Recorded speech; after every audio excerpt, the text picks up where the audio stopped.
क्या आप जानते हैं कि समुद्र में ब्लैक होल हैं? हाँ, इन्हें एडीज के नाम से भी जाना जाता है। ये ब्लैक होल उन ब्लैक होल के समान हैं जिन्हें हम अंतरिक्ष में देखते हैं। ये मूल रूप से भंवर पूल हैं जो इतने शक्तिशाली हैं कि कुछ भी उनके खिंचाव से बच नहीं सकता है, जो उन्हें और भी डरावना बनाता है। आकार में वे विशाल हैं, कुछ हद तक उनका व्यास 150 किलोमीटर तक है।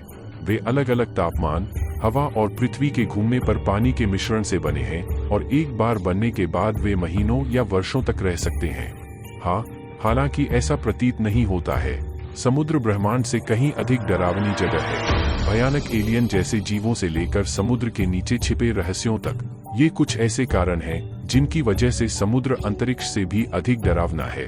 हमने अभी तक परग्रही जीवन की खोज नहीं की है, लेकिन देख रहे हैं इनमें से कुछ जीव आप अन्यथा सोच सकते हैं। हमारे सौर मंडल के विपरीत महासागर भयानक वन्य जीवों से भरा है, जिनमें शार्क और किलर व्हेल जैसे साधारण जीव से लेकर अधिक परेशान करने वाले दिखने वाले लाल ऑक्टोपस और सूंड कीड़े तक शामिल हैं। भले ही उनकी उपस्थिति कुछ भी हो, उनमें से कई खतरनाक और जीते हैं। लड़ाई करने से न डरें। पृथ्वी का महासागर अंतरिक्ष के कुछ हिस्सों से अधिक रहस्यमय हो सकता है, क्योंकि हम वास्तव में नहीं जानते कि हमारे महासागरों का तल कैसा है, और हम शायद मंगल और चंद्रमा की सतह के बारे में अधिक जानते हैं। लेकिन नासा है वे बदलाव की तलाश में है कि वे धीरे धीरे समुद्र तल का मानचित्रण कर रहे हैं। इससे हमें यह संकेत मिल सकता है कि अन्य ग्रहों पर महासागर किस तरह के हैं। इससे नासा को गियर के परीक्षण में भी मदद मिलेगी, जिसका उपयोग अंतरिक्ष अभियानों में किया जाएगा। बाहरी अंतरिक्ष और हमारा महासागर जितना हम सोचते हैं उससे कहीं अधिक समान है। दोनों में उच्च दबाव, सांस लेने योग्य हवा की कमी और अत्यधिक तापमान है। लेकिन जो चीज समुद्र को डरावना बनाती है वह है जीवन के साथ मिलकर काम करना, जो आप पर हमला कर सकता है और आपको मार सकता है। हाँ, अंतरिक्ष निष्क्रिय रूप से आपको मारने की कोशिश कर रहा है, जबकि समुद्र सक्रिय रूप से आपको विशाल विनाशकारी क्षुद्रग्रहों या उल्काओं को मारने की कोशिश कर रहा है। पृथ्वी की ओर बढ़ना अविश्वसनीय रूप से दुर्लभ है, लेकिन आप जानते हैं कि समुद्र हमारे लिए क्या नहीं कर रहा है। जलवायु परिवर्तन के कारण समुद्र का स्तर खतरनाक दर से बढ़ रहा है, और यदि प्रवृत्ति जारी रही तो वर्ष 2100 तक हमारे समुद्र का स्तर 2 मीटर से अधिक बढ़ सकता है। वेनिस, बैंकॉक और न्यूयॉर्क शहर को भीषण बाढ़ का सामना करना पड़ेगा, जिसके कारण इन शहरों के कुछ हिस्सों को विस्थापित होना पड़ेगा। ठीक है, इससे पहले कि हम समुद्र की खोज जारी रखें, प्रकाश अंतरिक्ष और समुद्र दोनों में अलग अलग तरह से काम करता है। बिना वायुमंडल के अंतरिक्ष में प्रकाश कठोर और अनफिल्टर्ड होता है। इससे विकिरण जोखिम जैसी समस्याएं होती हैं। सौभाग्य से हमारे उन्नत अंतरिक्ष के साथ प्रौद्योगिकी, हमने इस महासागर पर काबू पाने के लिए कई तरीके खोजे हैं। प्रकाश की कमी है, यह इस बात पर निर्भर करता है कि आप कितनी गहराई तक जाते हैं। फैनी भयानक जीव हैं जो विकसित हुए हैं और उन्हें भयावह दिखने वाला और संभावित रूप से खतरनाक बना दिया है। अंतरिक्ष में कुछ डरावनी चीजें हैं जो हमारे लिए आ सकती हैं, जैसे कि सौर ज्वालाएं, सूर्य से होने वाले विशाल विस्फोट जो प्रकाश ऊर्जा और उच्च गति के कणों को अंतरिक्ष में फेंक देते हैं। पृथ्वी से टकराने वाली एक विशाल सौर ज्वाला हमारे सभी इलेक्ट्रॉनिक्स को निष्क्रिय कर सकती है और हमें पाषाण युग में वापस भेज सकती है।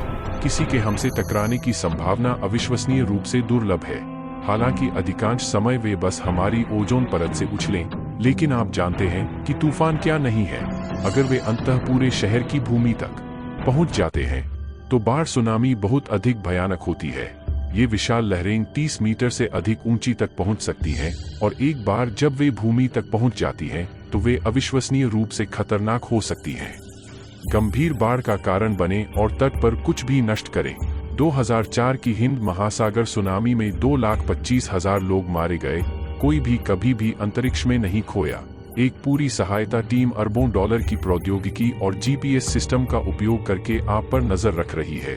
आप यह जानकर निश्चिंत हो सकते हैं, आप अच्छे हाथों में हैं। लेकिन समुद्र में लोग हर समय खो जाते हैं। समुद्र तट पर आप आमतौर पर जितना तैरते हैं उससे थोड़ा दूर निकल जाते हैं, जिससे आप फंसे रह सकते हैं और जमीन ढूंढने में असमर्थ हो सकते हैं। समुद्र में 3 मिलियन से अधिक जहाजों के टुकड़े हैं, जो इसे उनमें से एक बनाता है। पृथ्वी पर सबसे खतरनाक स्थान। आपको समुद्र में अंतरिक्ष में बेतरतीब मौसम के हमलों के बारे में चिंता करने की जरूरत नहीं है। यह एक अलग कहानी है कि बिजली किसी भी समय समुद्र में गिर सकती है।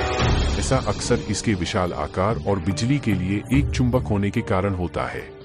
जब बिजली गिरती है तो यह 100 मीटर तक फैल सकती है और इससे नावों, तैराकों और समुद्री जीवन के लिए खतरा पैदा हो जाता है। समुद्र खतरनाक बैक्टीरिया से भरा होता है। सबसे खराब में से एक है मांस खाने वाले बैक्टीरिया है। मेक्सिको की खाड़ी के गर्म भागों में पाया जाता है। बैक्टीरिया तैराकों के खुले घावों में प्रवेश कर सकता है और त्वचा पर अल्सर पैदा कर सकता है। एंटीबायोटिक्स इस समस्या को हल करने में सक्षम होना चाहिए, लेकिन कभी-कभी यह इतना खराब हो सकता है कि आपको एक अंग को काटने की आवश्यकता होती है। हाँ, ऐसा नहीं होता है।